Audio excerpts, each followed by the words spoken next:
மற்றொரு அண்மை செய்தியை பார்த்து வருகிறோம்.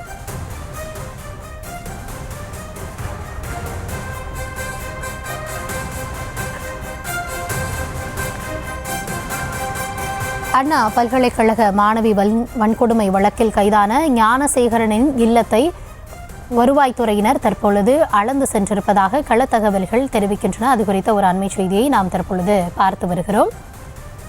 அண்ணா பல்கலைக்கழக மாணவி பாலியல் வழக்கில் கைதான ஞானசேகரன் வீட்டை அதிகாரிகள் அளந்து சென்றிருக்கிறார்கள். டேப்புடன் ஞானசேகரன் வீட்டை அளவெடுத்த வருவாய்த்துறை அதிகாரிகள். அது குறித்தான ஒரு அண்மை செய்தி.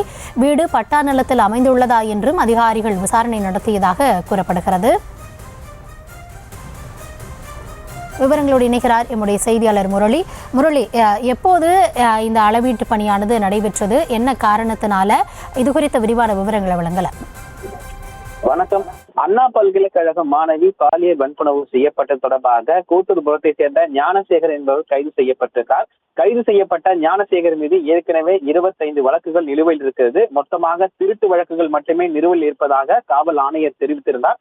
இந்த நிலையில் நேற்றைய முன்தினம் இந்த வழக்கு தொடர்பாக சிறப்பு புலனாய்வு குழு என்கிற தலைமையில் 3 துணை ஆணையர்கள் தலைமையில் அமைக்கப்பட்டிருக்கிறது. அவர்கள் நேற்றைய முன்தினம் விசாரணை மேற்கொண்டிருக்கிறார்கள். இந்த விசாரணையில் 2 அட்டைப்பட்டிகளில் மொத்தமாக ஆவணங்கள், அதே போன்று அவருடைய ஞானசேகரனுடைய 2 மனைவிகளிடம் விசாரணை நடத்தப்பட்டது. அந்த விசாரணையில் திருட்டு வழக்கு மூலமாக அவர் எவ்வளவு சொத்து சேர்த்திருக்கிறார், எவ்வளவு ஆவணங்கள் வாங்கியிருக்கிறார் என்பது தொடர்பாக 2 அட்டைப்பட்டிகளில் நேற்றைய முன்தினம் சிறப்பு புலனாய்வு குழு அதிகாரிகள் கைப்பற்றி சென்றிருந்தார்கள்.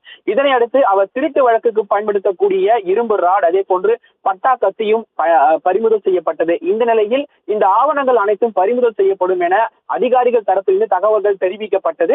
இதனை அடுத்து தற்பொழுது வருவாய்த்துறை அதிகாரிகள் சோதனை மேற்கொண்டிருக்கிறார்கள்.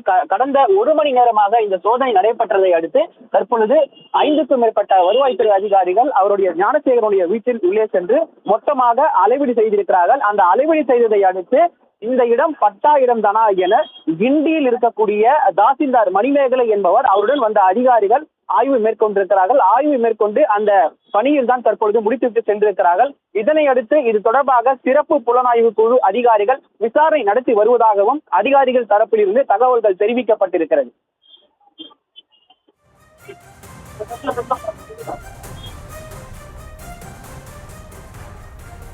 விவரங்களுக்கு நன்றி முரளி.